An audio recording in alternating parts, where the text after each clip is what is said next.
Tokiyuki is a young boy who is destined to inherit the title of the shogunate and the responsibilities that come with it. However, since the only thing he is good at is running away from his problems, he lives his life as an irresponsible loser. On this particular day, Tokiyuki is doing everything he can to escape his attendants so he won't have to do his training, and he may be quick, but if these guys get tricked by Tokiyuki simply ducking, they might not be cut out for watching him. Tokiyuki does his best to evade them, but eventually he is forced to practice anyway. However, while the attendants aren't looking, he slips away and climbs onto the roof for fun. The attendants frantically chase after him to stop him from getting hurt, but all the commotion is starting to annoy the officials since they are in the middle of the send-off party for Takagi. The attendants lose sight of Tokiyuki, and he takes great pleasure in hiding from them between the horses, but he ends up getting caught by Takagi.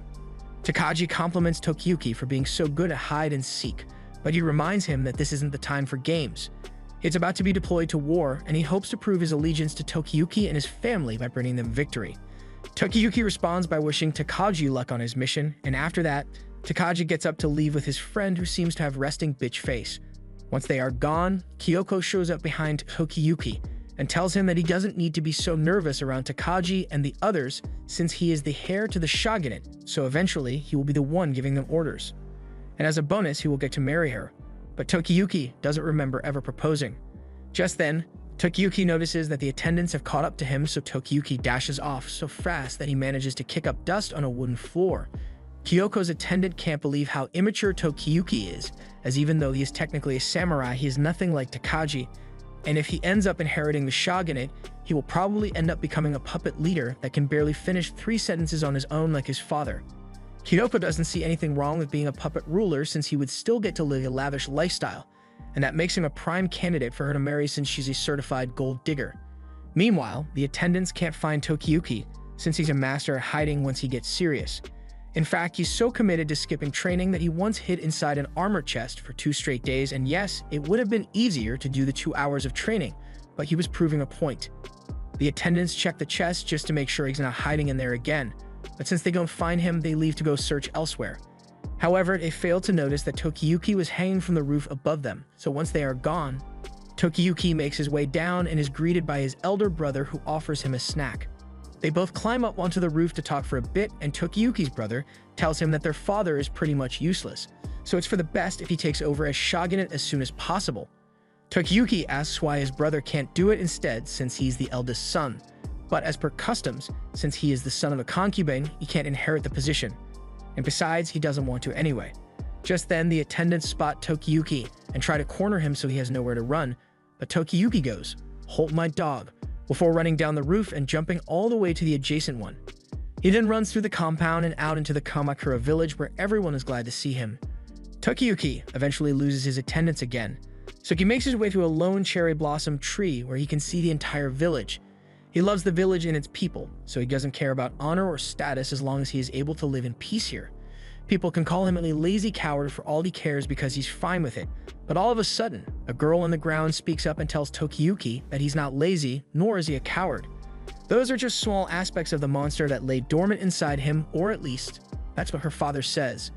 Tokiyuki is confused by the girl's sudden appearance, but then this dude pops out of nowhere and starts introducing himself. He's a Shinto priest named Yorishite Suwa, and he has been sitting in this tree all day because he predicted that Tokiyuki would show up here, eventually. Suwa seems like he's a little crazy, but he turns the crazy down a bit and tells Tokiyuki that he came to pray for the village, and since he is done, he will be heading to the shogunate to make his report. The girl with him is named Shizuku, and she is good with the secret arts, so he brings her along with him as an unpaid assistant. Tokiyuki is still suspicious of Suwa since no one knows that he likes to come to this tree, so Shizuku explains to him that her father seriously has the ability to see into the future, although his prayers are pretty much a scam. Suwa tells Shizuku that she didn't have to say his prayers were a scam, but to prove his ability to see into the future, he stares into Tokiyuki's soul and sees that in 2 years, Tokiyuki will become a hero who shakes the very foundation of Japan. Some people will worship him, and many others will fear him so much that he will change the fate of the entire country. Tokiyuki doesn't believe any of what Suwa just said, so he runs off since he's not paid enough to deal with strange men like him. He heads back home and tells his brother all about what Suwa said, but he doesn't think it's too far-fetched since Tokiyuki has a superhuman talent for evasion. He personally believes that Tokiyuki would become a hero if a tragedy were to occur. And unfortunately, A tragedy was right around the corner for them, as when Takagi was leading his army into battle, he suddenly turns on them and sliced his companion so fast that it took physics a couple seconds to catch up.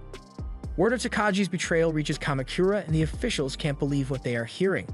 Not only has Takagi been secretly conspiring with Emperor Godaigo, he has also wiped out the army that was sent with him, and is on his way here to wipe them out as well. Before long, everyone who Tokiyuki cared about has been slain, and Takagi stands amidst the carnage in sheer ecstasy, because this brings him closer to the voice that guides him to become the ruler above all. As Tokiyuki watches his clan's corpses burn, he hears a familiar voice calling out to him. Suwa says he is here because his father wanted to make sure Tokiyuki would be able to survive. He predicted this tragedy, so he took precautionary measures and already has horses waiting past the hills so they can escape.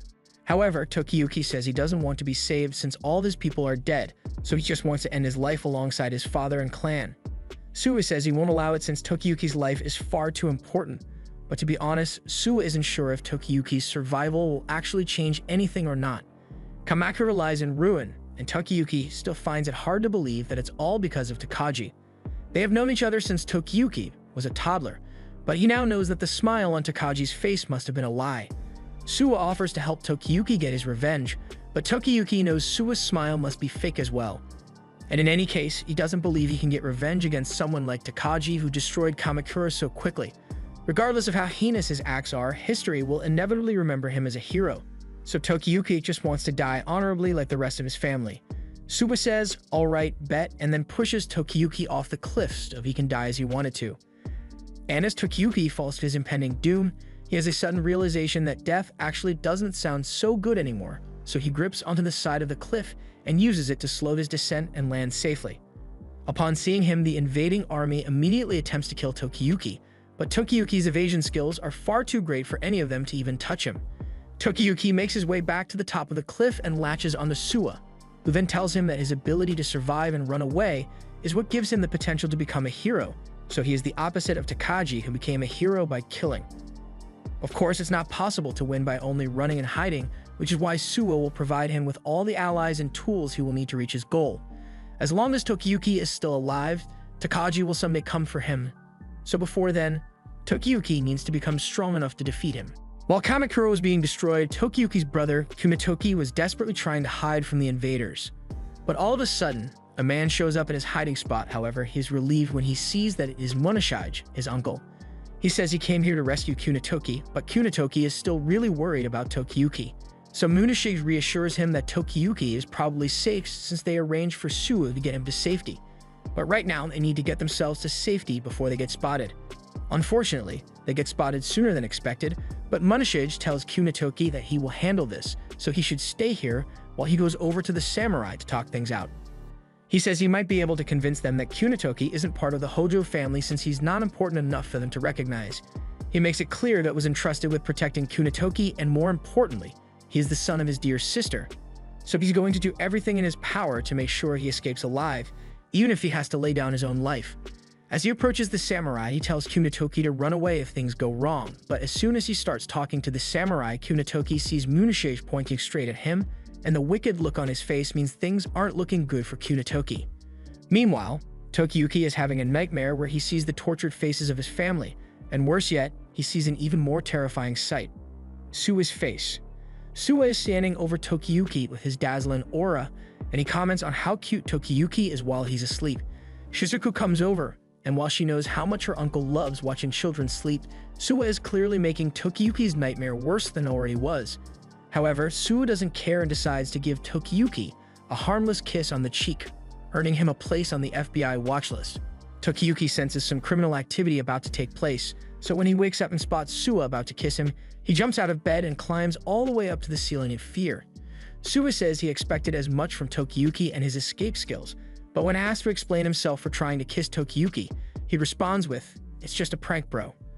Tokiyuki tells him this is no time for pranks since they are still in grave danger. Suwa had said they would be able to hide out in his territory, but they've been stuck in Kamakura for a couple of days now, and they could be discovered any minute now. Suwa says the reason they haven't left yet is because the exit of Kamakura is more tightly guarded than he had thought, so they have to exercise patience until the patrols die down. Tokiyuki recognizes the banners of the patrol, but the samurai under those banners are all people who had previously sworn their allegiance to the shogunate, but ended up betraying their oath and assisting in the destruction of Kamakura, and all of it was done under the orders of Takagi.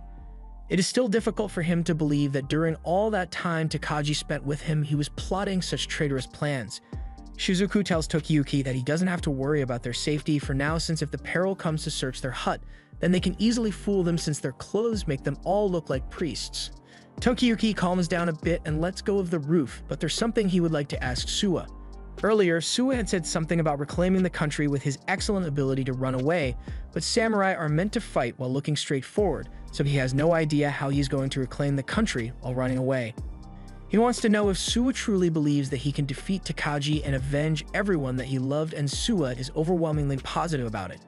There is no doubt in his mind that Tokiyuki will become a legendary hero because he foresaw it with his divine eyes. So for now, he asks Tokiyuki to please bear with him until his prophecy becomes a reality. However, until then, he suggests they play a game of dice to pass the time, but while Shizuku and Suwa are busy setting up the game, Tokiyuki runs away.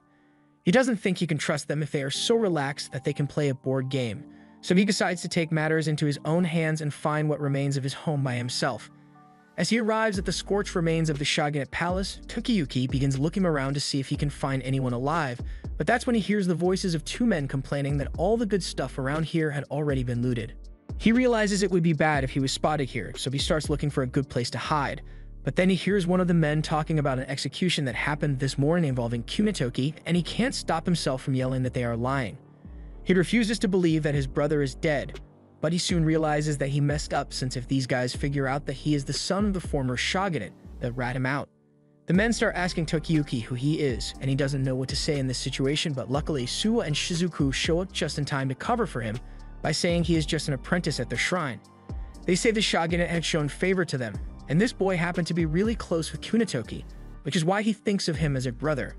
Tokiyuki goes along with the story and asks the men if they can let him know what happened to Kunitoki, so they tell him that after the destruction of Kamakura, Kunitoki was entrusted to his uncle Munashige to get him to safety, but without a second thought, the man sold his own nephew out the first chance he got, all in hopes of securing a position of power for himself, and he seemed awfully proud about it too.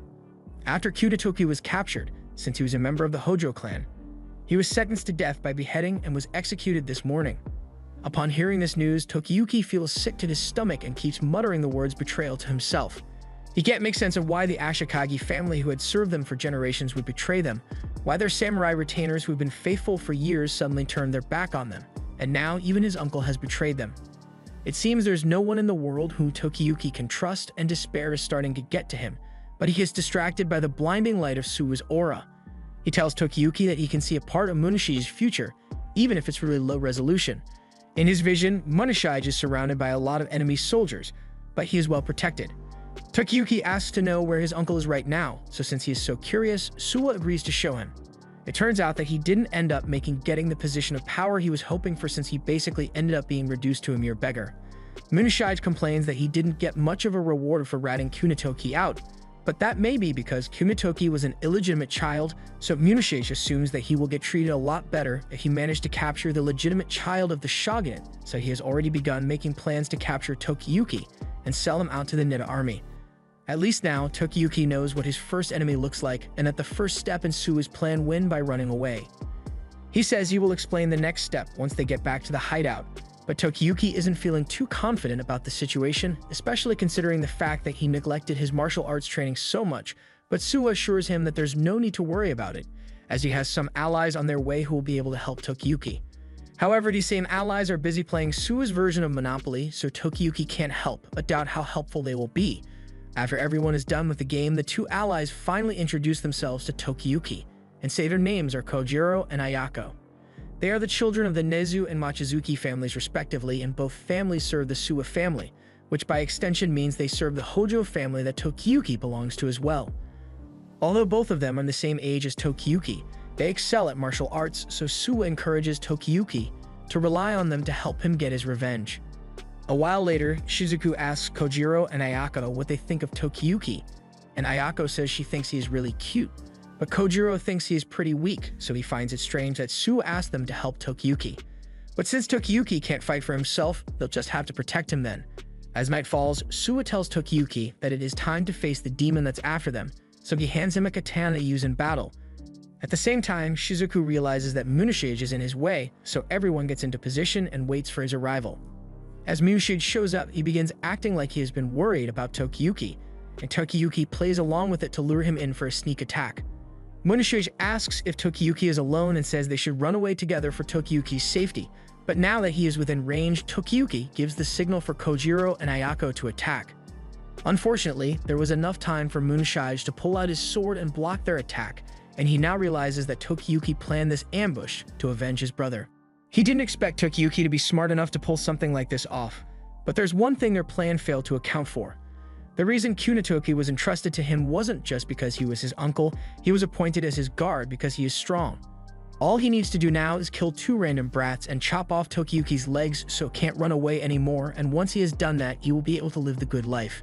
Tokiyuki draws his sword to defend himself, but Munashige is much stronger than him, so he ends up getting blown back. Munashige mocks Tokiyuki for being too weak to avenge his brother by himself, but as he is charging at him, Kojiro jumps in to defend Tokiyuki. However, he too is inferior to Munashige's power. Ayako jumps in next, and she holds her ground for a couple of seconds at first, but then she gets overpowered and flung away. Even with the combined strength of Ayako and Kojiro, they are still gravely outmatched since none of them have got puberty yet, but they are up against a grown man. Munashige breaks away from Kojiro and Ayako so he can go after Tokiyuki again, and as he does so, he talks about how he prides himself on his ability to adapt to whatever situation he is put in. He would gladly murder a child if it was for his survival, just like he did with Kunitoki. He pushed him to the ground and mercilessly beat him till he was half dead so he could sell him out for his freedom, but now he is after Tokiyuki so he can gain some amount of favor with the Nida army. Munashige has backed Tokiyuki up against a cliff, but before Kojiro and Ayako can rush to his aid, Suwa calls out to them and says it's time for them to retreat.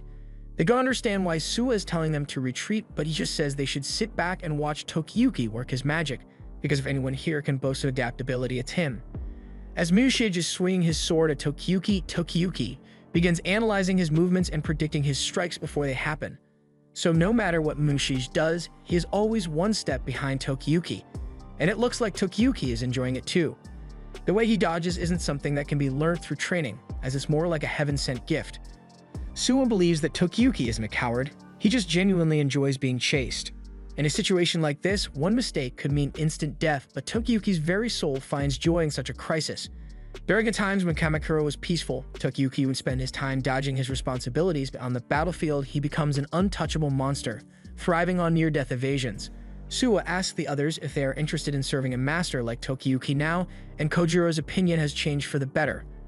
Although, Ayako still just wants to be his friend. They get ready to rejoin the fight, but as they go, Suwa advises them not to waste their effort protecting Tokiyuki. They should just trust that he will be able to evade all danger, but Tokiyuki's attacks are still very weak, so they'll have to make up for that. Munashige is starting to lose his composure since he can't land a hit on Tokiyuki, and that leaves him open for the others to attack. He ends up getting disarmed, but he uses some dirt as a distraction to get away from them. Since they don't need to protect Tokiyuki, they focus their efforts solely on creating an opening for him to strike. So while Munashige is charging at Tokiyuki, Ayako comes up behind him and kicks him to the ground. Munashige then switches targets and tries to use his sword to finish her off, but before Ayako gets slashed, Kojiro disarms Munashige by throwing his sword and knocking him to the ground. And now that Munashige has been disarmed and disoriented, Tokiyuki leaps into the air to deliver the final blow. Munashige's life alone will not be enough to avenge Kunitoki and all the others who were killed in Kamakura, but it's a good start on his quest for revenge. After that, the group makes their way through the forest to get out of Kamakura, and along the way Suwa asks Tokiyuki how it feels now that he's had his first victorious battle.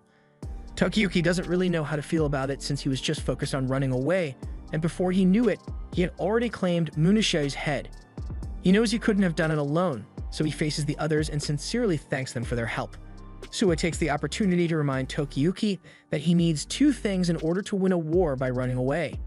First, he needs to be a valuable leader to his team, thereby making him a top priority to the enemy, and the second condition is to have allies that can act as his weapon. To fulfill these 2 conditions, Tokiyuki must maintain his pride as a Hojo orphan and become someone that people are drawn to. If he can do those 2 things, and Suwa genuinely believes that Tokiyuki will be able to defeat any demon that comes his way.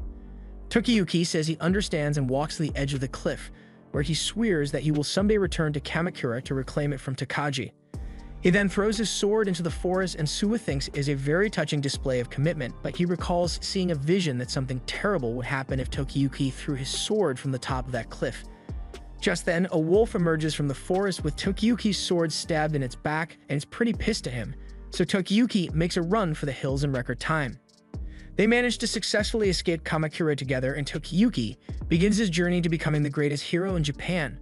But once they're in Suwa's territory, Tokiyuki is pushed to his wits' end with Suwa. Shortly after arriving, Tokiyuki became overwhelmed by the sheer number of maidens Suwa had assigned to him. But Suwa innocently says he just asked them to look after Tokiyuki, make him breakfast, and give him some special physical contact to make him feel better. But it was too much for Tokiyuki to handle, so he tried to run away. However, his attempts to flee led him to fall into this random hole, and it's because Suwa foresaw the future, where Tokiyuki would be running away from the girls along this road, so he dug a hole ahead of time to trap him.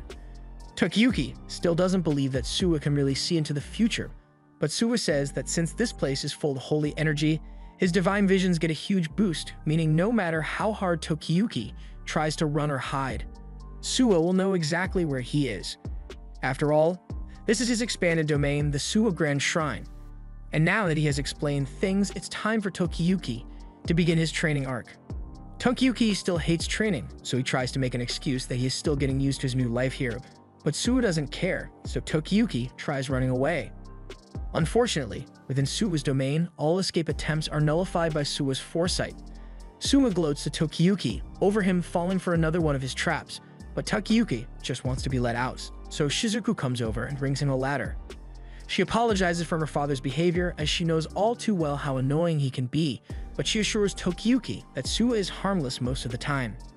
As Tokiyuki climbs out of the hole, he thinks about how he should feel grateful to Suwa for saving his life, but he finds it hard to believe that Suwa actually knows what he is doing. Suwa's shrine is relatively small as well compared to the others, so he doubts Suwa actually has the means to help him reclaim Kamakura and defeat Takagi when the time comes, so he sees no point in practicing. Several days later, Suwa still hasn't gotten Tokiyuki to take his practice seriously, and everyone has gotten tired of digging holes to catch him, so they start complaining that Tokiyuki behaves like a spoiled brat. Suwa corrects them and says that Tokiyuki is actually an earnest person at heart, but he was raised to be a puppet ruler, so he has never had any real reason to put effort into improving himself. And the fault for his current behavior partially lies with Suwa, since he is just now realizing that he hasn't done anything to show Tokiyuki that he has the power to help him reclaim Kamakura. On this particular day, Tokiyuki has run into the forest since no one would expect him to leave on a rainy day, but it turns out he was wrong about that as Suwa shows up right behind him moments later. He already knows what Suwa is going to ask him to do, so he tells him that he doesn't see the reason why he should bother learning things like strategies of war when all he is going to be doing is running away on the battlefield even if Suwa's army is getting slain. Suwa promises Tokiyuki that there is no way that he can lose because he is a true god, and to prove it to him, he says he will stop the rain. Tokiyuki still doesn't believe anything Suwa is saying, but as Suwa rings his bell in the rain, it looks like he wasn't lying because all the raindrops stop midair and converge around Suwa before disappearing entirely. After that, Suwa calls on his soldiers with Spartan energy, showing Tokiyuki that he has an army of soldiers 10,000 strong who are ready to assemble at any moment. If Tokiyuki were to gain the qualities of a hero, that would mean there is an alliance between a hero and a god, and many more soldiers are sure to join their cause at that point. Having demonstrated his power, Suwa asks Tokiyuki what he plans to do now, and Tokiyuki reluctantly says he is willing to go back to his desk and start studying. He has decided to trust Suwa since he now believes he can become a hero with his help. However, as soon as Tokiyuki has said these words, Suwa tells everyone that they are free to go home now. Tokiyuki can't believe what he's seeing and asks Suwa where all that Spartan energy went, but Suwa just says his people can't be so energetic all the time. He then changes the topic and tells Tokiyuki that it's time to go study, whether he likes it or not. But as he is driving him off, he accidentally falls for one of his own traps. A while later, Tokiyuki has started getting used to life in Suwa's domain, so Suwa tells him it's time for him to acquire some retainers. A retainer is a vassal who forms a master-servant relationship with their lord and risks their life fighting for him. A ruler is nothing without his retainers, but since Tokiyuki tragically lost all of his family members and retainers, he has to start from nothing, so Suwa will introduce the candidates once more. First is Kojiro, the greatest swordsman of Tokiyuki's generation, and with his skill, he would be perfect for leading as Tokiyuki's military commander. Next is Ayaka with her unrivaled strength and artistic talent, plus even when in battle she remains as cheery as ever. Finally, we have Shizuku, who is attentive and well-versed in several secret arts, so as a servant, she would be great at taking care of the general affairs at home. All three of them may be as young as Tokiyuki, but Suwa assures him that they are people that he can count on. However, Tokiyuki still needs to get to know them and demonstrate that he is capable of making good use of their skills. If the four of them live together, then eventually, Tokiyuki will have a tight-knit relationship with them, and from there, he can recruit more talented individuals as they come across them.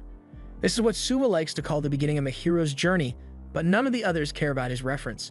After Suwa has stopped talking, Kojiro asks Tokiyuki if he needs them to do something since they are happy to help him in any way possible.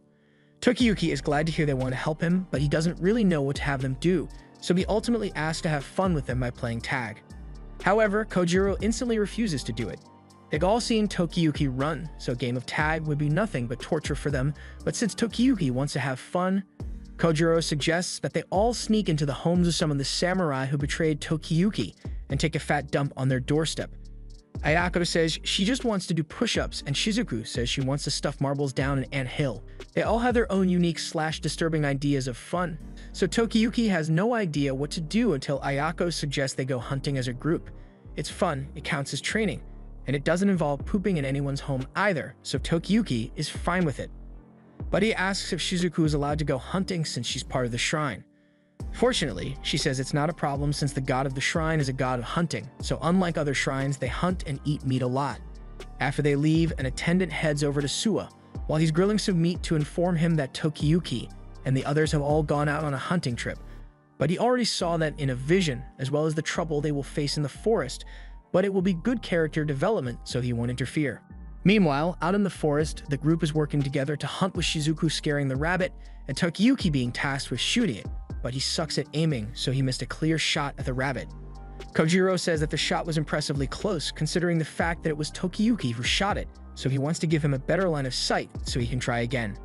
He chops away at the tree branches effortlessly, and once there's a clear line of sight, he tells Tokiyuki to give it another shot, but before he can do so, Ayako frickin' chucks a boulder at the rabbit, and Tokiyuki is horrified by the power she possesses.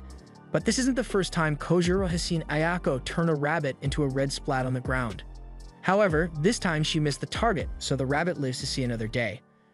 But that life doesn't last long as it gets chomped by a huge boar.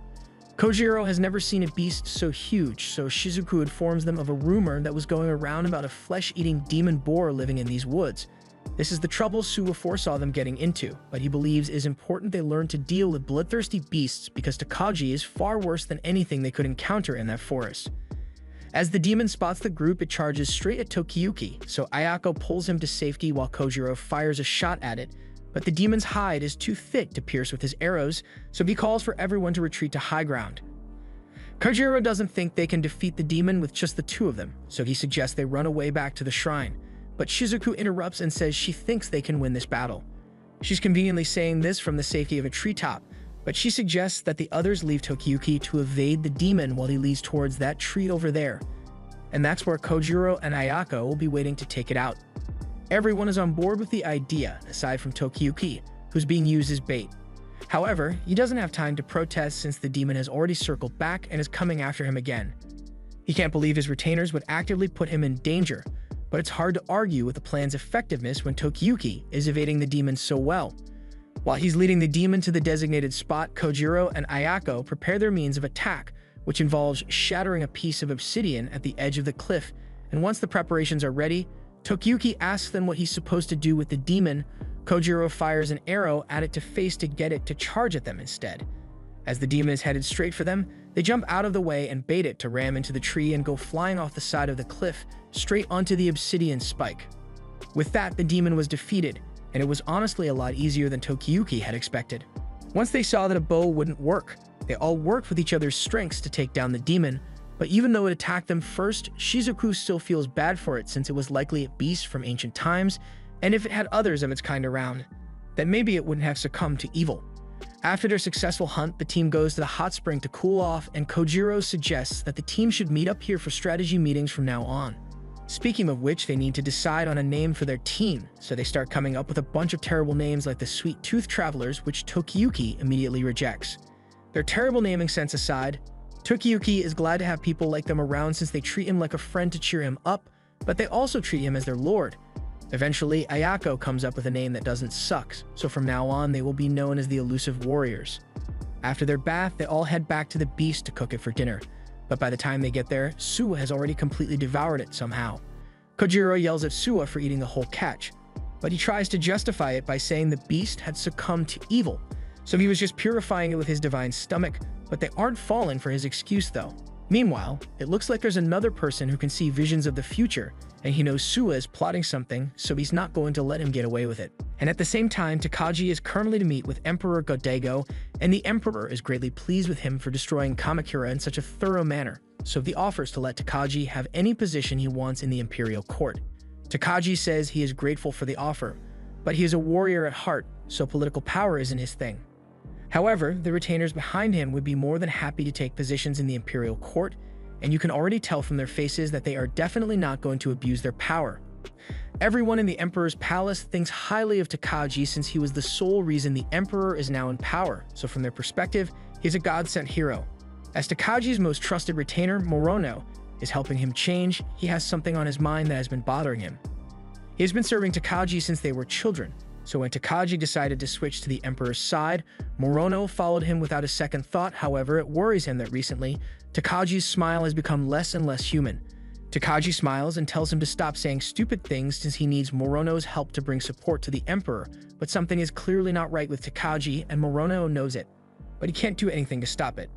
While on a hunting trip, one of Takagi's retainers shoots down a boar, and while Takagi is inspecting it, the retainer thanks him for the recommendation Takagi gave as it allowed him to be appointed as a governor. Takagi says it was a fitting reward since the retainer was the first one to betray the Hojo family and join Takagi's side, but within the retainer's territory is Shinano, and Takagi knows Suwa was one of the Hojo family's greatest supporters, so he is bound to be hiding some survivors in his territory, and he wants Sadamune to find and kill them. Sadamune says he is up to the task, as his eyes are the best in the land, so he's sure to spot any Hojo survivors. Meanwhile, Tokiyuki is finally training to use a sword, but he still sucks at it, and the others can barely believe that he can't cut a straw bundle. Suwa explains that Tokiyuki's muscles are so used to escaping that even when he is on the offensive, he is still instinctively pulling away. Kojiro tells Tokiyuki that he needs to put his back into it and train diligently, but Suwa says that's a bad idea since if Tokiyuki trains too much, his running away muscles will turn to attack muscles and then you'll have a mediocre swordsman with mediocre evasion skills. They move on from sword practice and test out Tokiyuki's archery, and surprisingly, he has great aim. Tokiyuki reveals that his father liked watching archery practice a lot, so he often took practice seriously and got pretty good at it. Since Tokiyuki shows promise with his archery abilities, Suwa decides that they'll put all their efforts into maximizing his archery skills. After all, soldiers would end up losing morale if all their commander did was run away, so Tokiyuki needs to learn a way to attack while he's running away. But it's not going to be easy to find an instructor who can teach him such an unorthodox method of fighting. Just then, someone comes to inform Suwa that Sadamune has come to pay them a surprise visit. Tokiyuki has never heard of Sadamune before, so they assume he must have been someone without much social standing, but just to be safe, Suwa asks Tokiyuki and the others to all go and hide in the shed for now. Suwa heads to the front gate to greet Sadamune, and Sadamune wastes no time informing Suwa that he has been appointed governor of Shinano, which makes him Suwa's boss now. One of the Suwa family members finds this hard to believe since not long ago Sadamune was working for them. But things change, and as the shogunate was falling, Sadamune made the wise decision to switch to Emperor Godaigo's side, and that earned him a favor. Meanwhile, the Suwa family supported the Hojo family, so now that Godaigo is in charge, they have no right to complain about any consequences they face. But that's an issue for another day. For now, Sadamune came to tell Suwa that if he has any Hojo family members hiding within his territory, he had better hand them over to him. Suwa denies hiding anyone. In fact, he denies ever having seen any Hojo family members. Sadamune doesn't believe him, so he uses his superhuman vision to spot every suspicious-looking person in the area. He sees two soldiers in the distance watching from behind a tree. He sees a man clutching a knife in his jacket, and he sees a bunch of children hiding in a cabin. He doesn't know which one of them is the Hojo survivor, but they all look pretty suspicious to him, so sooner or later he will find out who it is and catch them. That's all he wanted to say, so Sadamune turns to leave, but before he does, he has to abuse his power at least once, so he takes a shot at one of the shrine maidens and cuts her ear just for the sake of it. Later that night, Shizuku informs everyone that the shrine maidens who got shot is okay, and her ear should be able to heal soon enough. Sadamune is an expert archer, and thanks to his superhuman vision and observational skill, he has a major edge when compared to other archers. It seems like they've got a really troublesome person as their governor, and Kojiro especially doesn't like him for doing something as dirty as aiming at a simple shrine maiden. He asks Tokiyuki what he thinks about the situation, but while Tokiyuki agrees that Sadamune is a bug-eyed creep, he has to admit that Sadamune's archery was beautiful.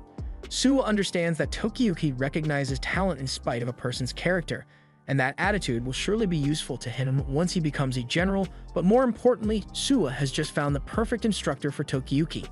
He then tells Tokiyuki that he's going to have to play a game of hide and seek with Sadamune to further his training. Sadamune has two goals right now, and those are to find Tokiyuki and to weaken the influence of the Suwa family by doing so. Meanwhile, Tokiyuki will also have two goals to accomplish. He needs to stay hidden from Sadamune, whether it be by concealing his presence or by hiding his identity, while also absorbing knowledge about Sadamune's archery technique. Sadamune is bound to abuse his newfound power as governor every chance he gets, so there will be plenty of opportunities to learn from him. Tokiyuki finds the idea exciting, so a plan is put in motion to lure Sadamune back to the shrine, and it doesn't take long either, as the moment Sadamune learns that there is a dog shooting competition being held in Suwa's shrine, he plans to crash the party in an attempt to provoke while searching for the Hojo survivor. On the day of the competition, everyone is having a good time except Kojiro, who couldn't manage to shoot a single dog. Tokiyuki is up next, so Shizuki wishes him good luck, but Suwa reminds her that she can't use Tokiyuki's real name right now since it could lead to Sadamune realizing who he is. Instead, Suwa tells her to use an alias when referring to Tokiyuki, so she starts blushing and asks if she can call Tokiyuki Big Brother from now on. There's an awkward silence after that, so Shizuku runs away and Tokiyuki has no idea what just happened, but he doesn't have time to think about it as moments later, Kojiro comes running over to tell Tokiyuki that Sadamune has shown up. He just driven unannounced and says he wants to participate, and of course, Suwa has no right to refuse his wishes since he is the governor. Sadamune is allowed to participate, so he is informed of the rules of the game, being that each contestant is only allowed to have 5 non-lethal arrows and scoring will be done based on the spot the arrow strikes, and the posture used to fire the arrow. He begins his round, so the dogs are released and Sadamune begins firing at them with pristine accuracy. Tokiyuki is majorly impressed by Sadamune's flawless technique and aim, but Suwa is over in the corner in fear.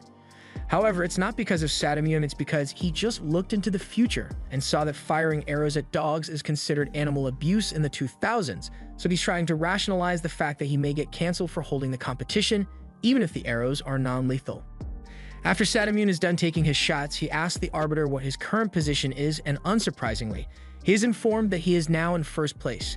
Sadamune mocks the people of Suwa's territory for being bested by a surprise contestant, but the people defiantly tell him that there are still many strong archers here that could beat him. But Sadamune doesn't seem convinced, so he wants to make a bet with Suwa.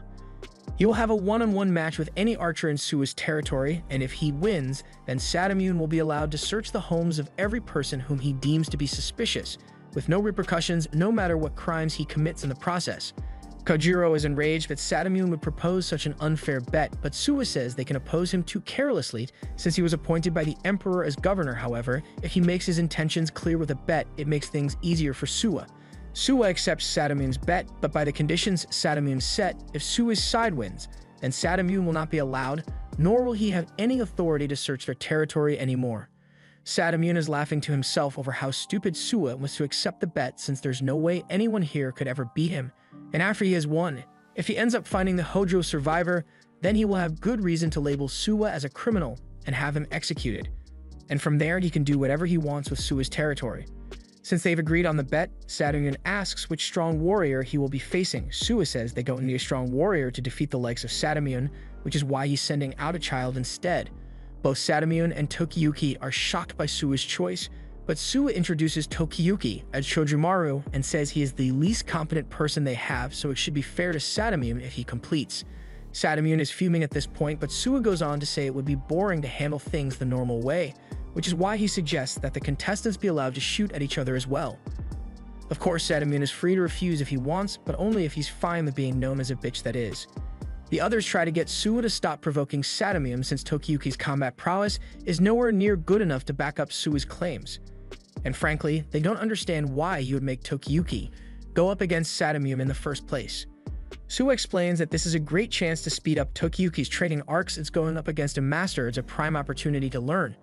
and Suwa has already seen a vision of the future, which says if Tokiyuki goes through with the contest, then a bright future full of growth awaits him, and more importantly, after the battle, he is guaranteed to learn a cool new skill. Although Tokiyuki still doesn't seem convinced, Suwa breaks it down and asks Tokiyuki what choices he wants to make. As a general of Hojo, he can choose the dangerous option and grow as a fighter, or he can run away and avoid his problems altogether. When Suwa puts it like that, there's only one clear answer Tokiyuki can give. He has already decided that he will kill Takagi in the future, and if he wants to accomplish that, he can't run away from a challenge like this. Tokiyuki gets on his horse to await the starting whistle, and as the competition begins, Sadamune has the option of just going after the dogs for a safe win, but he felt insulted by the fact that he was challenged by a kid, so he decides to shoot at Tokiyuki. Instead, however, as he raises his bow to aim, Tokiyuki has already fired a shot at him. And while Sadamune managed to dodge it, he is incredibly pissed now. This was part of a plan Tokiyuki discussed with Suwa ahead of time, and the first shot didn't necessarily need to hit Sadamune, it just needed to make him angry enough to focus all his attention on Tokiyuki, no matter what. Once Sadamune's attention is gotten, he will focus all his efforts on striking Tokiyuki with his arrows, so Tokiyuki just needs to dodge. Sadamune doesn't fire rapidly, so Tokiyuki has some time to earn himself some points, and to help with this, Suwa informs Tokiyuki about the red dog, which was trained to be an easy target. Tokiyuki misses the first time, but he manages to hit the dog on his second attempt and earns 1 point. From here, Tokiyuki just needs to make sure Sadamune doesn't earn any points. Eventually, Sadamune is down to his last arrow, and it is at this point that he will probably start aiming for the dogs again to make sure he doesn't lose.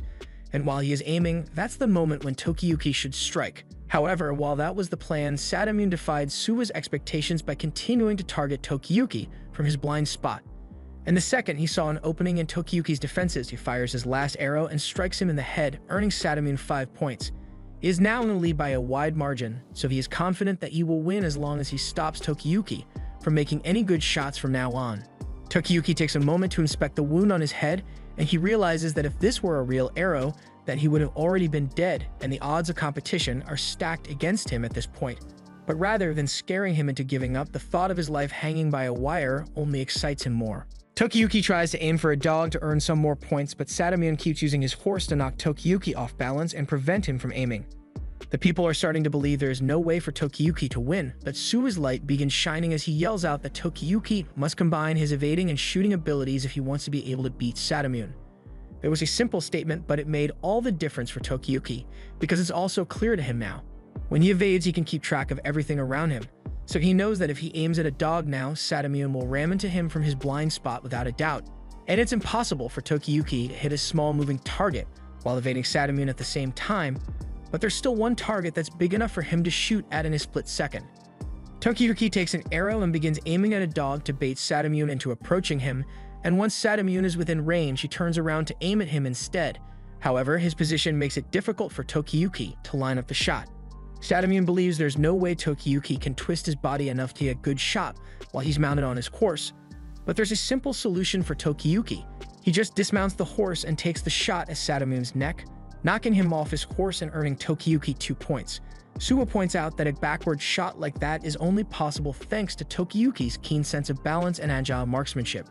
The others are really impressed with Tokiyuki, and it is officially decided that Tokiyuki's special move will be delivering back shots. And Suwa finds it funny, since he saw into a future where back shots mean something very different. Tokiyuki now only has 1 arrow left to fire, and Sadamune has fallen off his horse, so he is an easy target right now. However, since the score is still 3-5, Sadamune can still win if he prevents Tokiyuki from hitting a vital point with his arrow. He covers his head and throat in preparation for Tokiyuki's next shot, but as he approaches, Tokiyuki doesn't fire his arrow, instead jumping over Sadamune to deliver a signature back shot. Technically, it's called the Parthian shot and was popularized by the Parthians, who used this technique to defeat Rome on horseback.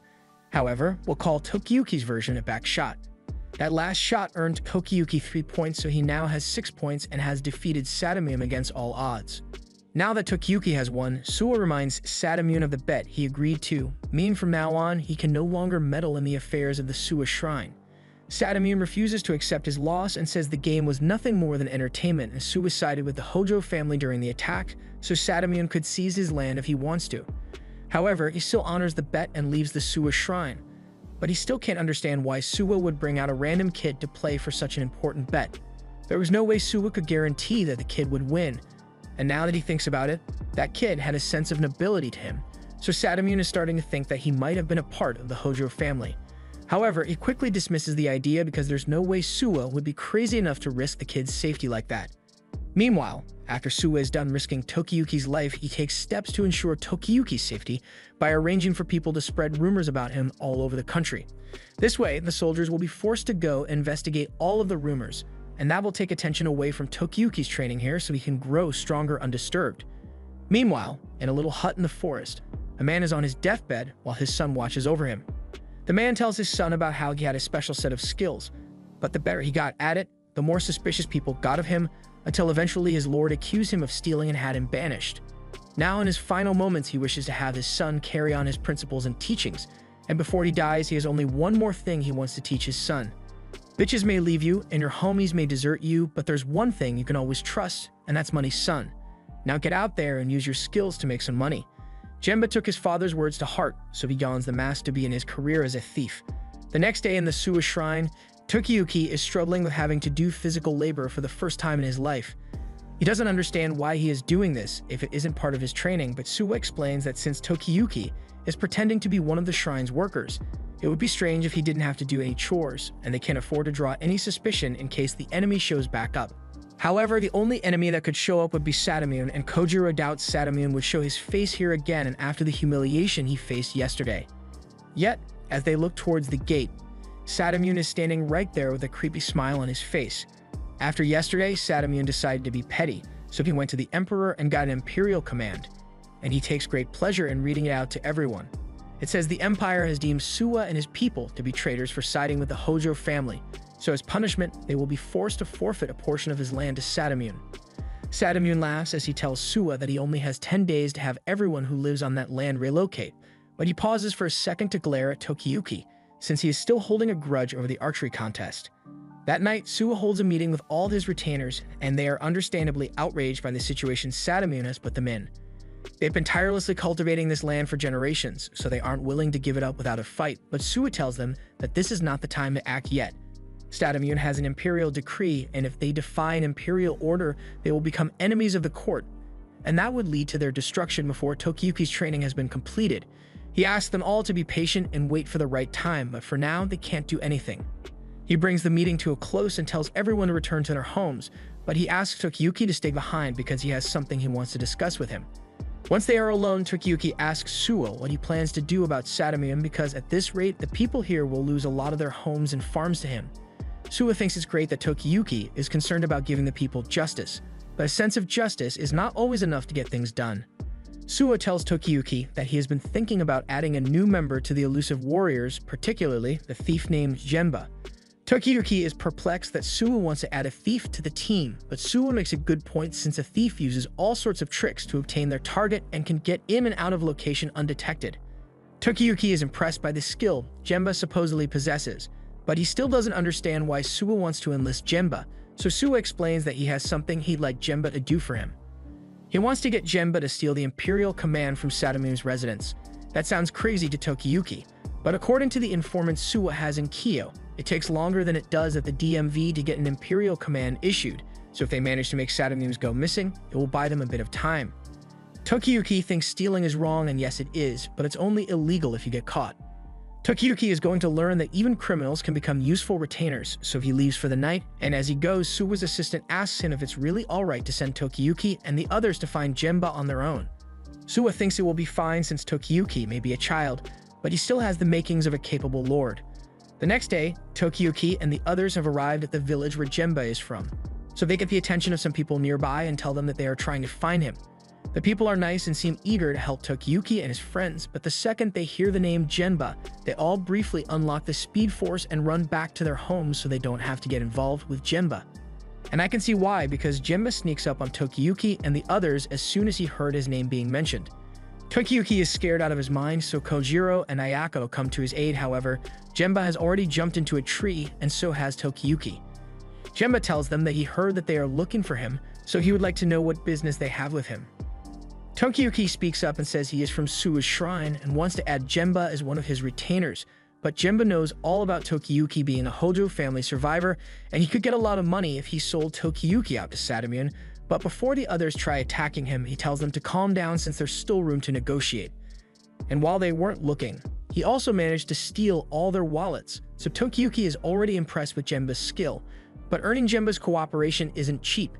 Jemba says he wants to be paid 5 million yen's worth of money for not selling Tokiyuki out to Satamune, and another 5 million yen for every task Tokiyuki asks him to perform. Tokiyuki is shocked that Jemba is asking for money, and Jemba believes Tokiyuki's shock is due to the fact that he doesn't want to pay that much. However, the real reason is because Tokiyuki thinks a reward like that is too little for Jemba. To be honest, he was willing to offer Jemba a province or something once he reclaimed Kamakura. After all, he would be a distinguished vassal who made great contributions. But since all he's asking for is money, Tokiyuki thinks Jemba is being very humble. Jemba is confused and doesn't know what to think, so Shizuku goes up to him and assures him that Suwa Shrine will ensure payment for Jemba's daily expenses, but she asks if he is sure he just wants money. After all, if Tokiyuki grants Jemba a province, he could gain several times the amount he asked for, and much more. And Kojiro mentions that Jemba helping Tokiyuki now would earn him a lifetime of support from the future ruler, so isn't it a gamble worth taking? Jemba runs away to get them to stop whispering things in his ear, and while he was initially hoping to swindle some money out of Tokiyuki, he says he is fine helping him out for now. But he has one condition if Tokiyuki wants him to steal the Satamune's Imperial Command. He's not willing to risk his life alone for a lord he doesn't trust yet, so he will only do it if Tokiyuki comes with him. As they approach Satamune's compound, they spot the warehouse where Satamune likely kept the Imperial Command. Jemba is surprised that Tokiyuki was willing to come along, but Tokiyuki believes it's only fair that he joined Jemba since this was Tokiyuki's request to begin with. That's all well and good, but Jemba reminds Tokiyuki that if he's not careful, he will end up like the other thieves who got caught trying to steal from Satamune. The shed is secured with 3 locks, and Jemba can easily pick his way through them, but the real problem here is the security posted out front. Fortunately, Jemba knows exactly how to get past them. He runs out into the field and uses a branch to vault his way into the compound, and once he's in, he throws a rope to Tokiyuki so he can break in as well, and Tokiyuki seems a little too excited to be committing a crime. Jemba wonders why he is so willing to do this, so Tokiyuki explains that he is doing it to repay his debt to the Suwa family for the support they've given him, so it's the honorable thing to do for him to do. However, Jemba thinks that's a stupid reason since things like honor and kindness will never get you far in life because people can always betray you. But if you use money and fear, you can get someone to do whatever you want. For instance, there was once a woman who refused to pay Jemba after she asked him to investigate her cheating husband, so as revenge, Jemba snuck into her house and did unspeakable things to her rice. That aside, Jemba tells Tokiyuki to wait here while he handles business, so Tokiyuki does as he says. But he soon hears Satamune's voice nearby, so he starts panicking as it may be possible that Jemba set him up to be captured. However, the Satamune goes up to the guards and tells them to go fix some nails on the fence all the way across the compound from the shed. The guards ask why since their job is to guard the shed, but Satamune is their boss, so they are forced to obey. As you probably guessed, that was really Jemba wearing a disguise, and he explains that his mask has special properties that allow him to disguise himself as pretty much anyone. As he and Tokiyuki are looking for the Imperial Command, Jemba mentions that he knows Tokiyuki doesn't trust him after all. No one would trust a subordinate who can steal anything, even Tokiyuki's identity. So why would Tokiyuki, who has already been betrayed by millions of soldiers, ever share trust with someone like him? While this is going on, Tokiyuki and Jemba have been found out by one of Satamune's subordinates with inbuilt radar hearing. And after realizing that there are intruders within the compound, he gets ready to go thief hunting. As the guards begin to close in on the shed, Jemba realizes that they have been found out, and if they don't get out of here soon, they are going to be surrounded. They got the Imperial Command, so Jemba gets ready to leave, but he has no obligation to protect Tokiyuki, so he tells him that he needs to keep up if he doesn't want to get captured. As Tsukfusa and the other retainers are about to barge into the shed, Jemba busts out of the roof with Tokiyuki and throws a smoke bomb to blind his pursuers. Normally, this would have been a foolproof way to escape since none of the guards can tell where Tokiyuki or Jemba are. However, Sakafusa is able to hear them perfectly, so he takes a bow and pinpoints their location as they were trying to scale the fence. He fires an arrow straight at Tokiyuki, but since he isn't Satamune, he sucks at archery and misses his target. Thanks to Tsukfusa's blunder, Tokiyuki and Jemba manage to make it over the fence, and once they do, they give Kojiro and Ayako the signal to ride away as a detection. The guards see the horses ride off in the distance and they all begin to chase after them, but Sakafusa waits behind because he notices something no one else was able to realize. He heard the sound of two children climbing the fence, and then he heard the sound of horses running away, but there was never any sound of the two thieves on foot. This leads him to the conclusion that the thieves must be hiding somewhere close by while holding their breath. He doesn't know exactly where they are since they aren't making any sound, but the second they slip up, he will be able to pinpoint their location and cut them down. Genba is starting to feel the pressure now, and he is incredibly frustrated that Sufusa is here because all his stealth techniques rely on illusions and shadows, and those won't work on Sufusa. He is really regretting the time he wasted messing with Tokiyuki. But when it comes down to it, he has no real reason to care about Tokiyuki, so he's gonna ditch him. Tokiyuki looks over at Genba in horror, but not because Genba was trying to leave him, but rather because Genba was dumb enough to move while Sufusa is so close to them. Almost immediately, Sufusa locates Genba and attempts to behead him on the spot, but at the last second, Tokiyuki jumps in and saves him from certain death. In the process, Tokiyuki gets slashed and Sufusa gets the blade stuck in a tree, and luckily, that means Tokiyuki wasn't badly cut by the sword. However, he and Genba only have a couple of seconds before Sufusa catches back up to them. Tokiyuki tells Genba to get moving, but as they are running, Genba can't figure out why Tokiyuki would risk himself to save Genba, especially after Genba tried to abandon him. Tokiyuki responds that he doubted Genba earlier for no reason, and he can't apologize properly for that if Genba dies. He knows his mental fortitude is low, and he may end up doubting Genba again, but he wants to make it clear that he will never betray Genba. He likes learning the art of escape from Genba, and with his help he is able to evade strong demons like never before, so he can't help but get excited. So if Genba ever feels cornered or feels like betrayal is the only option, Tokiyuki wants Genba to escape together with him. Tokiyuki has been betrayed by countless people, yet he has never betrayed anyone himself. So in an era when deception and betrayal are commonplace, he could be seen as the most devoted general. At the same time, Sadamune has begun chasing after the little thieves, but his immaculate vision is of no use to him out in the dark like this. Luckily, Sufusa is here to help, even if he is making this a little weird. At the same time, Genba and Tokiyuki emerge from some bushes, and Genba says he had hidden horses at the edge of the woods in preparation for their escape. But unfortunately, with all the blood Tokiyuki is losing, he won't be able to go on for much longer. Just then, an arrow comes flying out of nowhere straight at Tokiyuki, and while Tokiyuki manages to evade it, the arrow splits a nearby tree in half. Genba is shocked by the power of the shot, and Tokiyuki immediately recognizes the power as Sadamune's. Genba can't believe it since Sadamune shouldn't be able to see them well enough to fire such a precise shot at them, and it's still going to take a while before they reach the horses to escape. Tokiyuki is in no condition to run right now, and Genba can't escape Sadamune's arrows while carrying Tokiyuki, so he has to make a very difficult decision. He could have ignored it if it were anybody else, but Tokiyuki has proven that he is someone who is worth serving, so Genba is going to do everything in his power to defend Tokiyuki. Sufusa has been guiding Sadamune's arrows so he can aim in the dark, and just when they were about to target the wounded Tokiyuki, Genba comes out of hiding and gets their attention. Sufusa recognizes Genba's mask, so he informs Sadamune that the thief in front of them must be Kazama Genba, the son of a former retainer who was exiled for his deceptive techniques, and now, after his father's death, Genba has turned to thievery. Sadamune recalls that the Kazama family was under Suwa's territory, so he assumes Suwa must have asked Genba to come here and steal his imperial command. Genba pretends that he has no idea what Sadamune is talking about and says he just came here because he felt like messing with Sadamune. Sadamune is about to take a shot at him, but Genba kicks the tree, causing a flock of birds to fly off in all different directions. The noise overwhelms Sufusa's sense of hearing, and while Genba may not know much about using deadly force, he is well versed in the art of misdirection, so confusing a couple of soldiers like these two is child's play for him. Genba begins bouncing around the forest floor and taunting Sadamune, but Sadamune is not amused and proceeds to fire a shot straight into Genba's face. However, it turns out to have all been an illusion as Genba is still alive and transforms himself into Sufusa for some additional confusion points. With Sadamune distracted, Genba then uses a rope blade to cut Sadamune's bowstring, and afterwards he pulls Sadamune and Sufusa off their horse and to the ground.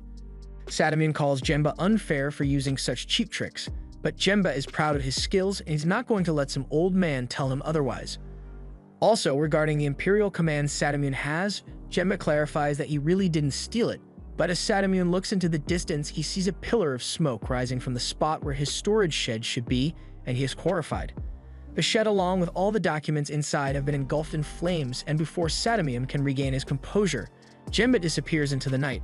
Tsukfusa is still in shock and asks Satamune if the Imperial command was really still in the shed, but they have no way of knowing for now. So Satamune suggests that they capture the wounded thief and torture him until he confesses about who the ringleader is.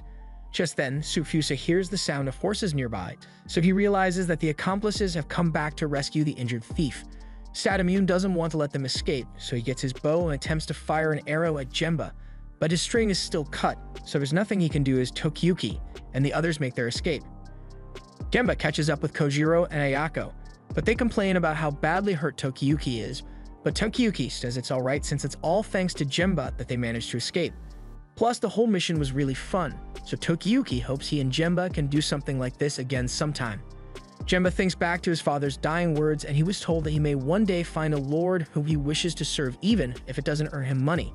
However, he should still take the money, no matter what, so Genba agrees to become Tokiyuki's retainer, but he will only do it in exchange for a province, so if Tokiyuki ends up not being able to pay him back for any reason, Genba is going to hunt down all his future children.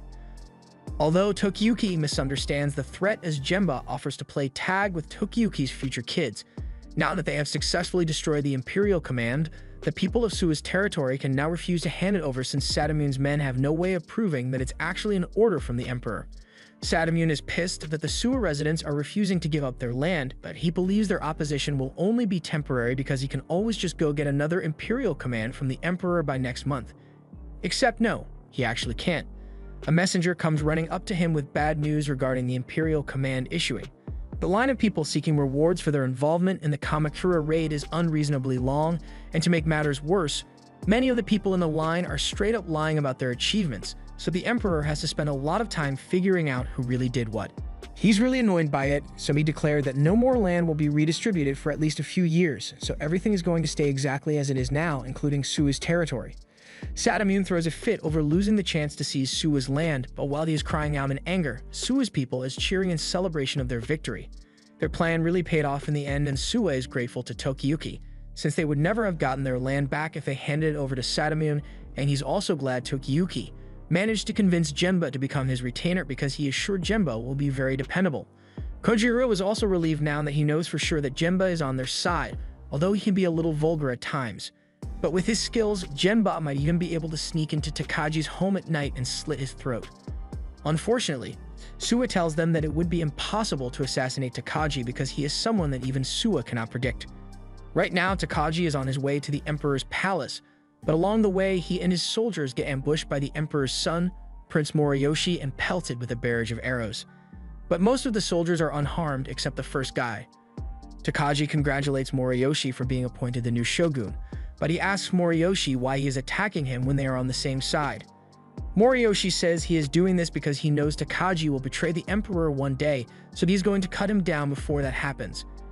And to make sure Takaji doesn't escape, he has brought an army of his own to take him down. Moriyoshi's soldiers clash with Takaji's, and there is a lot of bloodshed, but ultimately, Moriyoshi's soldiers are just a bunch of random people he got to agree to join him, so they stand no chance against Takaji's elite. Takaji's retainers want to step in to end things quickly, but Takaji says the prince is after him, so he will handle this personally. As soon as Takaji raises his sword, heads begin flying all over the place. Moriyoshi can't believe what he's seeing, but even after witnessing the true power of Takaji, Moriyoshi's men still don't give up and continue to charge at him. However, the second they get close to him, they begin losing their heads to Takaji's sword, and he makes it look so effortless.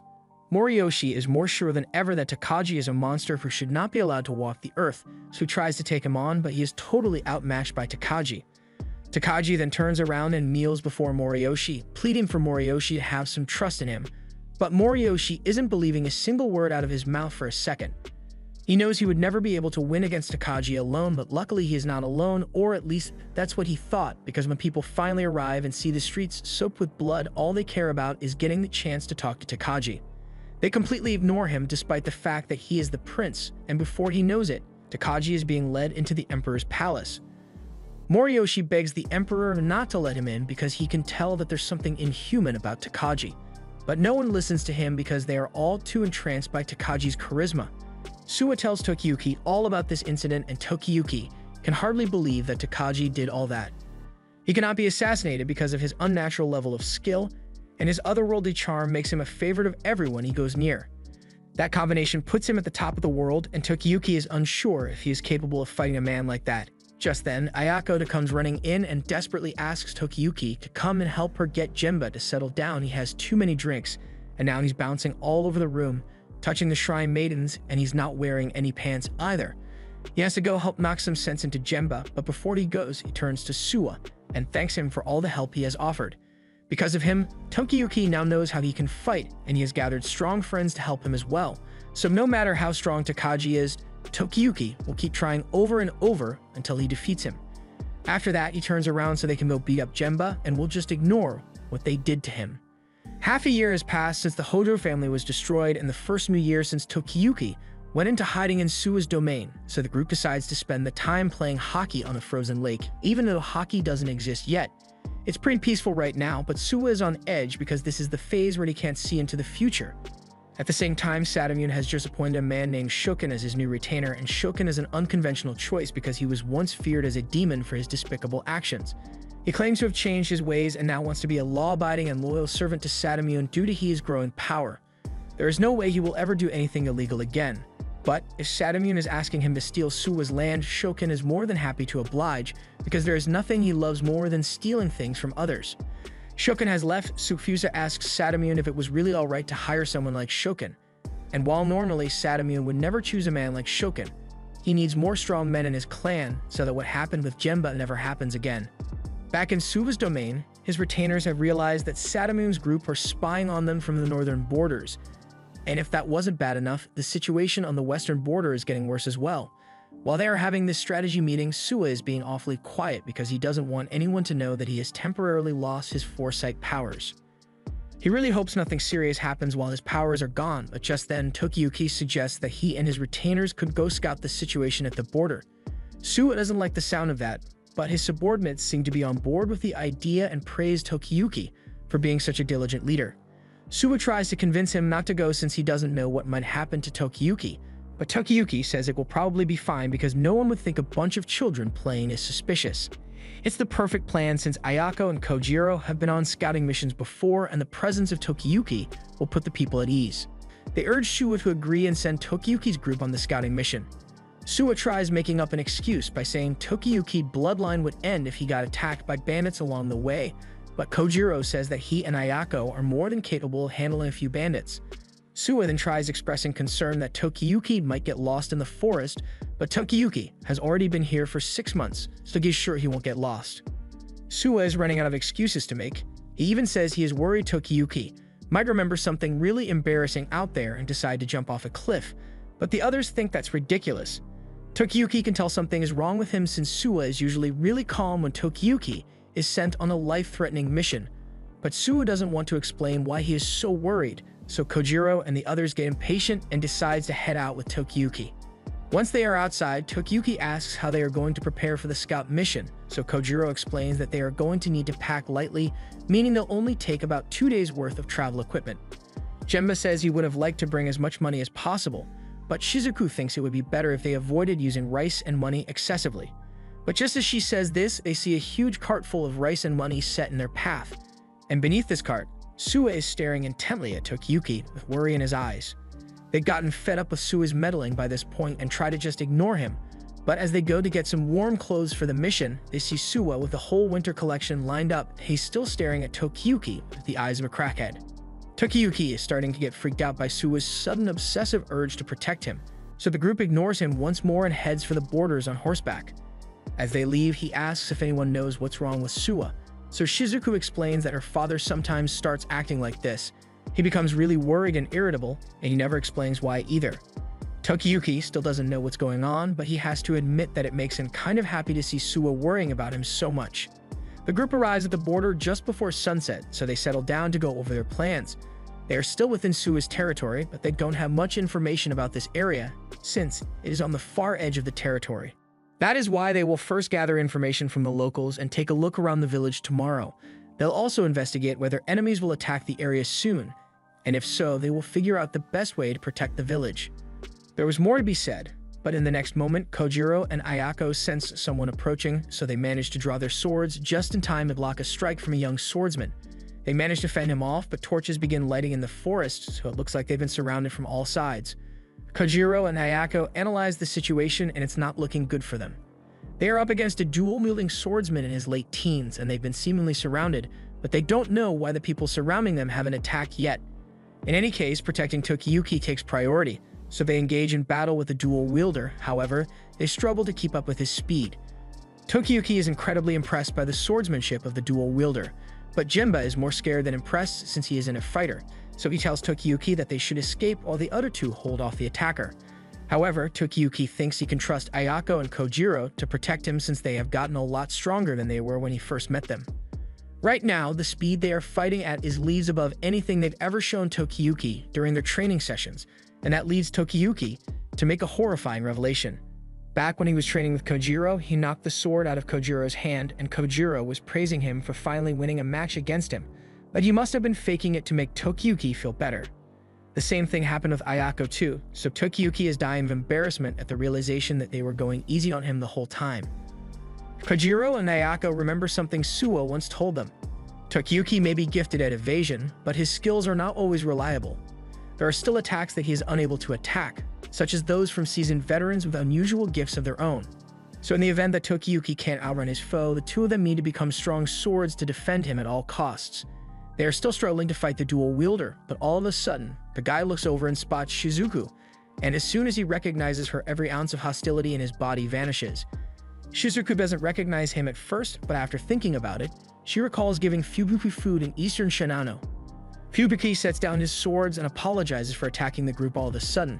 He had sensed two extremely powerful people out here, so he rushed over, thinking the village might be under attack. He formally introduces himself and tells them that he is a wandering traveler in search of a lord to serve. The others are surprised to hear that Fubuki doesn't live in this village, so he explains the circumstances that led to this situation. He'd arrived here 3 days ago and was going to stop by the village to ask for some food, but that was when he saw some men from Sadamune's territory raiding the village. He immediately jumped in to save the village and wiped out the platoon fairly quickly, but 3 more platoons soon arrived to finish off the village, so Fubuki had to take care of those as well. This caused quite a problem for him since he was quickly running out of resources, and he didn't even have a horse to go call for help. Tokiyuki is impressed that Fubuki was able to take down 3 whole platoons by himself, but Kojiro finds it pathetic that the villagers would leave all the fighting to a young outsider. Fubuki understands why Kojiro would think that, but the villagers don't really have much of a choice. By the time Fubuki arrived, most of the adults had already been killed, so the only villagers left are the village children. Tokiyuki asks if this means Fubuki took down all those invaders single-handedly, but Fubuki says the kids are actually really helpful in a fight. They are good at distracting the enemy with torches and setting traps to take them down. Even young children can learn to fight if they have a good teacher, and Fubuki has been accumulating a large amount of knowledge on his travels. He is looking for a strong lord to put his skills to good use, but he is also happy to help develop the talents of others as well. Ideally, he would want to find a lord who still has a lot to learn, but what are the odds of someone like that being nearby? Fubuki leads them into town. Tokiyuki is horrified by the sight of all the dead bodies of the adults, but there's nothing he can do to help the dead, so he focuses on saving the children that are still alive. Inside, they hold a strategic meeting where Fubuki tells Tokiyuki's group that this village is the most important stronghold in Suwa's territory. It's just that no one has realized it yet. The village has a small population, so it is easy to overwhelm right now. But if it had 100 guards, it would quickly turn into an invincible fort. If Sadamune were able to take it over, he would have a great advantage and could possibly perform a 2-front attack on Suwa's manor to cause the most damage. It is one of the strategies in the arts of war, and if this were to happen, Suwa would be guaranteed to lose a large portion of his land. It seems that the person in charge of commanding Sadamune's army understands this art of war. Fubuki intended to communicate the military value of this village to Suwa's forces so he could get a huge reward for his help, but that didn't work out since he has no way to get the information out there while also defending the village. On an unrelated note, Fubuki has been eating way too much this entire time. He ate through the village's entire food supply in 3 days, and he still has a massive appetite. Fubuki says it might be because of the cold, but no matter how much he eats, he can't seem to warm up at all. And this makes Shizuku remember something from the time she met Fubuki. She found Fubuki hiding in the cart and eating all the offerings that were meant for Suwa, so she had to go through a lot of trouble to convince Suwa that a wild bear had eaten all his food instead. Fubuki feels bad about what happened back then and apologizes profusely for his actions, but he can't say no to an empty stomach. After their meeting is over, Fubuki is sitting with the children and teaching them how to make sandals, and Tokiyuki can't help but admire him. At first, he thought Fubuki was just a calculating tactician, but now he sees that he is much more than that because he actually cares for the children here. Tokiyuki tells Fubuki that he wants to help protect this village and the children in it, and Fubuki is glad to have the extra support. Meanwhile, Shokin and his men have just finished slaughtering the people in another village, so they are preparing to attack the village Fubuki is protecting with full force, and Shokin plans to make it a bloodbath. The group has just finished their strategy meeting, and Shizuku and Ayako are tasked with rounding up their troops at the foot of the mountain. And while they are doing that, Jembe is going to return to Suwa's shrine and request reinforcements. Fubuki says he wants to set as many traps as possible before the enemy attacks, so the village children offer to get that done, and while everyone else is getting busy, Tokiyuki asks Fubuki if he has a moment to spare since there is something he would like to discuss. Tokiyuki and Fubuki head out into the forest and Fubuki raises his swords to attack Tokiyuki, but as he swings, Tokiyuki skillfully evades his attacks. So Fubuki now understands how amazing Tokiyuki is. He then asks Tokiyuki to try counterattacking, so Tokiyuki gives it his best shot. But as expected, he still sucks at it, so his strike is utter trash. Fubuki now gets the full picture and understands that Tokiyuki wants to learn a technique that even someone like him could use to defeat an enemy. Tokiyuki hates to admit it, but Fubuki is absolutely right. Tokiyuki thinks Fubuki is a great teacher, and he seems to understand sword fighting really well, so he would be the perfect teacher. He lowers his head and asks Fubuki for his help, and Fubuki is captivated by how sincere Tokiyuki is, so he assumes he must be from a good noble family. Tokiyuki tries to deny this and says he is just an orphan that Suwa took in, so he doesn't give away his true identity. Fubuki takes a liking to Tokiyuki and tells him that he knows of a technique that would be perfect for someone like Tokiyuki. He had never thought anyone would intentionally be able to pull this off, but it should be easy enough to master for him. Fubuki calls it the Demon Heart Buddha Blade, but it is a technique that can only be used in one-on-one combat. All of a sudden, Fubuki starts getting visions and mumbling about things to himself just like Suwa usually does. After he's done sorting out his thoughts, Fubuki tells Tokiyuki that it looks like the enemy will be attacking tomorrow, so Tokiyuki will fight the enemy general, while the rest of the army will be handled by the reinforcements that Shizuku will bring. If they work together, he is sure that they can win this battle. The next day, Shokin and his troops arrive and have surrounded the village from both sides of the mountain. His subordinate asks why they had to go through all the trouble of climbing the mountains for an ambush. So Shokin explains that he did this because of the previous troops that failed to raid the village. The fact that they never returned likely means that the most accessible path into the village is full of all kinds of traps, so while it may be harder to climb the mountain, it is without a doubt the more secure option. Shokin's men are all people who, after losing their land, became bandits and began taking things from others whenever they please. So they have no sense of morals, but they do have a ton of combat experience and war tactics under their belt, so he orders his men to begin the raid. Shokin's men begin running down the mountain at full speed, but as they do so, one of them gets shot through the back. The bandits turn around and realize arrows are being shot at them from behind, and the bandits want to climb back up to kill the archers. But Shokin warns against it because this is a common tactic used when you are greatly outnumbered. If they try to climb back up the mountain now, the archers will finish them all off before they ever have the chance to reach the summit. However, the fact that they are using this strategy tells Shokin that the villagers must be outnumbered, so if the villagers are few in number, then as soon as Shokin's group occupies the village, they will have won the battle. Fubuki watches as Shokin's group approaches, but as they try to cross the flatlands, the bandits slip and fall on the icy terrain. From a distance, there's no way to tell if the floor is covered in ice, and it wouldn't be expected because of how hard it would be to pull off. But Fubuki just needed to divert the river around the other sides of the village, and that left a pool of water small enough that it froze over in one night. Shokin's men aren't able to stand on the ice, so they become easy targets for the archers inside the village. At the same time, the archers that were stationed stop the mountains have started descending, so Shokin's men are really starting to panic. But Shokin just casually kicks over some of his men's dead bodies and tells the rest of the men that are alive that they should run across the dead bodies so they don't slip. Fubuki is happy with how the raid defense has been going so far, and while the reinforcements Shizuku got are few in number, the soldiers are very reliable in stopping the enemy's attacks. It won't be a stretch to think they might be able to take out Shokin's army like this, but that would only be true if the bandits were all regular people. But the core members of Shokin's team are not ordinary people.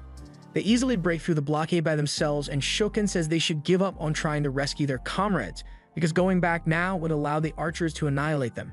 For now, the best thing they can do is draw the attention of the army and keep moving forward to take out the archers. Two soldiers charge at Shokin and the others, but one of Shokin's effortlessly cuts them to pieces. The archers want to begin targeting Shokin and his men, but Fubuki says they need to focus on keeping the rest of the soldiers at bay. They'll have to leave Shokin and his elite men to Kojiro and Ayako. The two of them charge forward, and they are immediately able to take out one of Shokin's elite men. But they then decide to go after Shokin directly, and Fubuki knows that's a terrible idea. Ayako raises her sword to strike Shokin, and she connects, but her strike does no damage because Shokin is wearing full body armor. Ayako is now staring up as Shokin's sword heads straight for her face, but just before she can get her face caved in, Kojiro comes in to save her and then tries to strike at Shokin's throat, but Shokin blocks with one of his arm plates. It looks like this is the first time either Kojiro or Ayako have fought against a fully armored swordsman. It's way different from what they are used to, because basically all the vital points they would usually aim for have been covered. The only viable weak points would be the gaps in the armor. Actually landing a hit like that is far easier said than done. Shokin has grown bored of this fight and tells the two of them that there's no need for all this violence. He assures them that he doesn't like killing children, so they have nothing to worry about. Although he still plans to remove their teeth, cut out their tongue, and sell them off as slaves. But at least he won't kill them. Kojiro and Ayako hear Shokin's deranged statements and decide to run away, and Shokin chases after them because he really wants that child's slave money. Fubuki had told them that they should run away once they've gotten a sense of Shokin's strength, and if they think they can outsmart him, then they should try to lure him into the house they set up. Once they are in position, Kojiro turns around and fires an arrow at Shokin. And while Shokin manages to block it, the arrow distracts him for just enough time so that Ayako and Kojiro could force him into the house and lock him in. And inside this house sits Tokiyuki, like the final boss, ready to make Shokin regret not quick saving. Kojiro and Ayako are about to leave, so they tell Tokiyuki that he had better not die while they are gone. Ayako is worried and asks if they should really be leaving Tokiyuki alone with someone like Shokin when they could have jumped him in a 3 versus 1, but Kojiro doesn't think that would have done. And besides, Tokiyuki's special move would only ever work if he's fighting Shokin alone. This was the plan Fubuki decided, and he hasn't failed them yet, as this whole war is going exactly as he said it would. Enough time has passed by now, so Fubuki decides to personally join the fight and take out the remaining 2 elite bandits of Shokin. Meanwhile, Shokin is a bit on edge regarding the room he has been trapped in, but then again, he is only trapped in here with a small child, so he breaks into laughter, impressed that a bunch of children were smart enough to think of all those strategies and traps.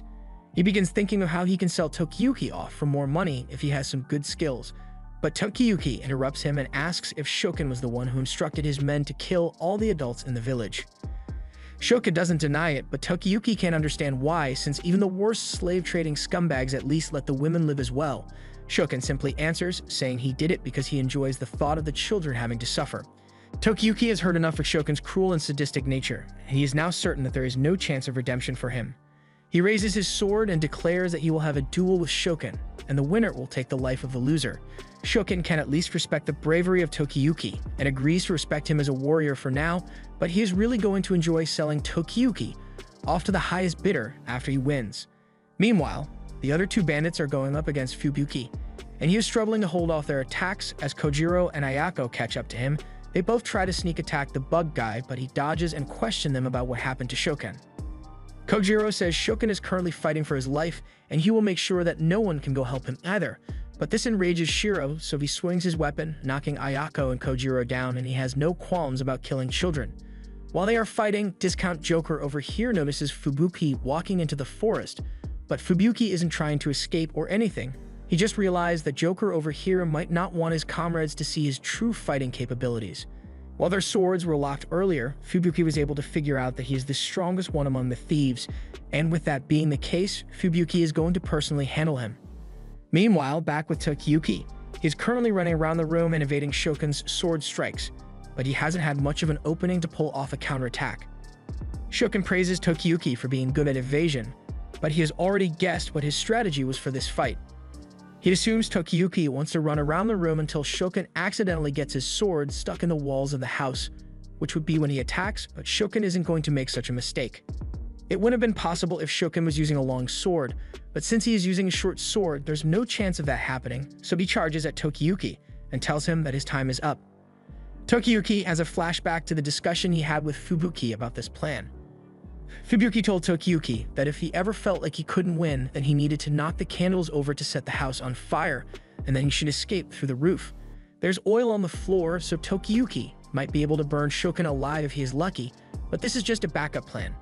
The best outcome would be for Tokiyuki to win with his own skills, but Tokiyuki wasn't sure he could do it because the harder he tries, the weaker his sword strikes become. Fubuki told him that his weak sword strikes were because of his kindness, but that same kindness can be his strength, so when the time comes, he wants Tokiyuki to take the stance Fubuki showed him and grip his sword with kindness instead of hatred. As Tokiyuki does this, we see Shokin laughing his ass off because he believes he's about to defeat Tokiyuki, but a few moments later we see Shokin gripping his hand in shock because he was just wounded by Tokiyuki. This was the end of episode 9. Subscribe to not miss the next part.